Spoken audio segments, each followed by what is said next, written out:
Right, well, let's bring in the Conservative MP David Davis, who is a supporter, of course, of Rishi Sunak. And we'll talk a little bit about the Conservative leadership race in a moment, Mr Davis, if we can. But first, I want to just get your thoughts on what we're seeing in Taiwan. Nancy Pelosi is there.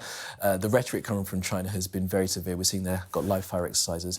And there's also been this line in the past 24 hours or so that if British MPs were to go from the Foreign Affairs Select Committee, there'll be severe consequences. I mean, what do you think is happening right now with the way that China's reacting? Well, this is a classical Chinese pressure play, and I think the lesson we learn from Ukraine with another dictatorial country is that you don't give in to it. It's better to push now than to allow the situation to get somewhere where it's going to be military action. So I think we should go ahead with the visit, I'm afraid. I think Nancy Pelosi did the right thing in going, and we should do the right thing. One of the problems with Taiwan is that it's not covered by an absolute sort of NATO-style guarantee. If there was a NATO-style guarantee, then the risks would be much lower, just as Ukraine didn't have a NATO-style guarantee. So, you know, we've probably made a historic mistake decades ago in not entrenching that, because Taiwan is a free country and we can't allow Taiwan to be absorbed into what is in effect a Chinese empire now. So my view is, I'm afraid, press the point and deal with the consequences, which will probably be economic. I mean, you say economic, but it's not guaranteed it would be economic, because the Chinese have threatened military responses. You know, their live fire exercises are going on right now, and they're a nuclear superpower with a man in charge of them who doesn't seem very afraid to flex his military might. Well, we had this debate initially over Russia and Ukraine as well, and people were running afraid of, nuclear response. There's always never going to be a nuclear response from a man. But much less a nuclear response is still going to be terrible for the region and for the world. But there is this test is always going to come at some level. It's always going to come at some point. If we back down now, that will reward belligerent behaviour, And the lesson down the centuries is you mustn't reward belligerent behaviour. We for the 1930s, we turned a blind eye to all sorts of actions, Sudetenland and so on, by Hitler. And if we do that with China, they will keep pushing and pushing and pushing until it comes to a point at which you have to say stop. Now, better now, where it's saber-rattling but not actual action, than later. I mean, truth be told, we have to find a complete reset of our relationship with China. We depend on them. Anybody who's got an iPhone depends on them for the manufacture of the iPhone. We depend on vast amounts of economic activity. We've got to find a way, without doing ourselves enormous harm, finding a new relationship. And I'm afraid this is a part of that. It's a part of saying to China, you can't always get your own way in the South China Sea, in Taiwan and so on.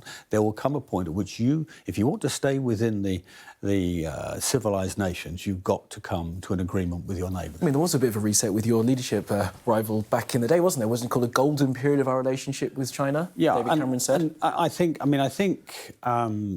David Cameron and George Osborne went too far with two things, with China, partly because they got sort of punished for seeing the Dalai Lama, and with Putin. Remember, after the Litvinenko killing, Putin was then taken to watch the judo by David Cameron at the Olympics. I mean, both, I think, bad decisions, and we now pay the consequences because the other side think we're weak.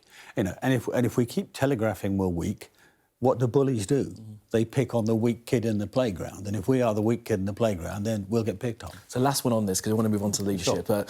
There is a pact in place. It's AUKUS, Australia, the United States and Britain. Would you like to see that strengthened? You mentioned some kind of NATO-style province. Would you like to see that strengthened? Well, yeah, I think we've got to. I mean, on Taiwan in particular, we've got to think. Do we increase the guarantee? We can be absolutely certain if we did that, there would be a huge row with China. So is there a stepwise way? Is there a gentle's the wrong word, but is there a gentle way to get to a better relationship? And this will take a lot of thought and a lot of talk amongst us. And once we do it, no one must back down. Everybody must stand together. And so you've got to really knit everybody together before you start. And that's what we should be doing now. And really commit to it. Thank you very much for your thoughts on that, Mr. Davis. Let's move on to the leadership race. You will have seen that poll from YouGov just recently. It makes you smile. It can't make Rishi Sunak smile. He's miles behind. Well, it does. I mean, I laughed at the sort of the enthusiasm, shall we say, of the Times, because in the last 3 days we've had 3 polls, right? These polls are really, to be fair to the polls, it's really difficult to do. How do you find Tory members? You know, we don't publish their names. And you ring somebody up, are you a Tory member? Someone might think, well, I voted Tory, that makes me a Tory. No, it doesn't. So you've got 3 polls. One today, 20-odd% behind. One yesterday. It's more than that, isn't it? Whatever it is. I mean, it's a huge gap. Massive, 69 to 30. That's right. The one yesterday where we're about 5 points behind, and another one of Tory councillors who you can identify. They're one group you can, which is evens. So who the devil knows? As Jake Berry said from the other side this morning, says there's only one poll that counts. It's the one that will happen after about August the 11th, where people start sending their ballots in. And the other thing to remember about these polls is they were all done about 5 days ago, before yesterday in particular, when Liz declared she's going to save 8.8 billion by effectively restricting salaries. I mean, cutting salaries is what the press say, but restricting salaries, and not just of civil servants, but of doctors and nurses and teachers and policemen and firemen and so on. And they did it without thinking it through. And I think the public will come to a view on judgment on that. And that's very, very important in this process. They said it was misrepresented. You're saying it wasn't misrepresented. No, they started by accusing journalists of misrepresenting them, and the journalists quite properly then read back their own press statement. Very clear. It was very, very obvious. And now they're accusing us of misrepresenting. Well, no, this is what they said. What happened? The people who misrepresented them was themselves. They didn't think through. Look, you don't have to. Jacob Rees-Mogg was sitting there yesterday defending it. Jacob Rees-Mogg was sitting right there defending it. Yeah, exactly. Now, they said they were going to save 8.8 billion. Well, to save 8.8 billion by salary restriction, it needs to be a very, very big set of salaries. And the only way you could do that is by including all those public sectors. And it's not the first time. I mean, we had the same issue with the tax strategy. I mean, I am probably one of the fiercest tax cutters in the House of Commons. But I would design the strategy so that we didn't have to have an increase in interest rates to 7%, so that mortgages would be 8, 9 and 10%. So you gain... If you're a normal person with a mortgage, you gain a few £100s on the tax, you lose £7,000 on the mortgage. They've got to. I mean, this is a dress rehearsal for being a Prime Minister, right? You can't afford to make those sorts of judgmental errors. And I think that's one of the reasons I think it's actually going to turn out to be good that the polling is delayed slightly by a week, because people have more time to see with both candidates, whether they think their judgment is good, whether they think their instincts are good. And that, I think, will favour my candidate, certainly. I mean, talking about judgment then, your man Rishi Sunak did have to U-turn on his tax plans, didn't he?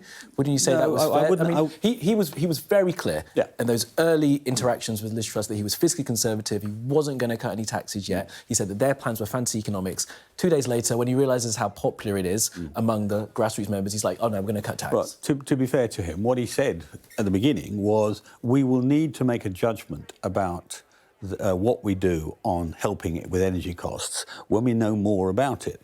Now, the upfront, remember, back in April was to give £1,200 to the most vulnerable people. What the VAT would do is give another 160. So you're about 1,360. But, of course, the increase in energy costs is much bigger than that. So he may well have to revisit it again. I don't know. He may well have to revisit it again.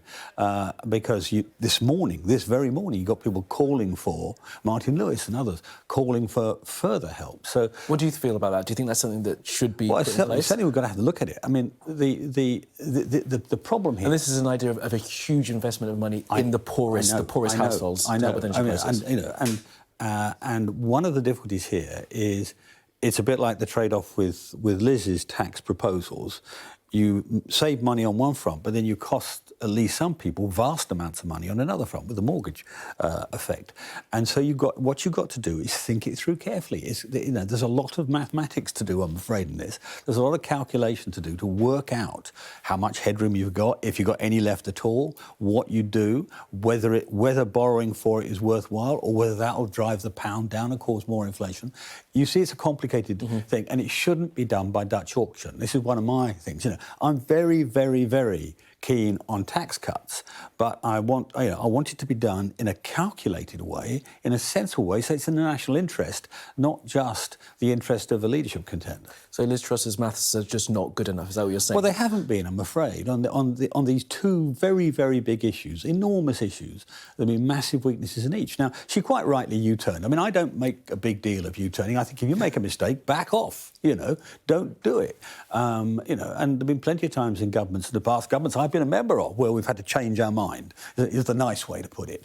So that's a good thing. But, the fear is, that when you're a Prime Minister, I mean, people often don't think through. You're Prime Minister, you come in, you get up, you read all papers, first meeting in the morning, 8 o'clock, how you deal with the sort of press crises of the day, what you said terrible about the Prime Minister, whatever, how we're going to respond to it. Then at 9, you may have a national security meeting and deal with an issue with the Russians or whatever. Then at 10, you may have the cabinet meeting and deal with 3 other big issues. You don't have time to deliberate. Your instincts and your judgment are incredibly important. And that's what's being tested in this process.